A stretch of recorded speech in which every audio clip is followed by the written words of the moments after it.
কেসে টাকা দিছে, তার থেকে এসডিআই নিছে, তাদের কাছ থেকে আমরা টাকা নিয়েছি। নেওয়ার পরে তো এখন আমি বর্তমানে 1,30,000 টাকা নিয়েছি। নেওয়ার পরে কারিগরপত্র নিয়ে বেশ কাজটা চালায় যাচ্ছি।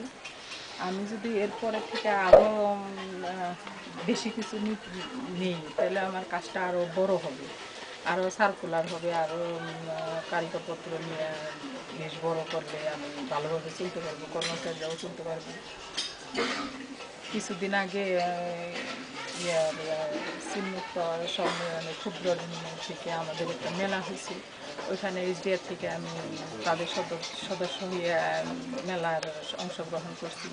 ওখানে আমি বেশ সহযোগিতা পেয়েছি, আমাদের অনেক মাল বেচা কিনা হয়েছে, তাতে আমি বিভিন্ন মানুষের জানছে, পরিচিতি পাইছি, তাদের কাছ থেকে আমি অনেক সহযোগিতা পেয়েছি, প্রচলিত হচ্ছে।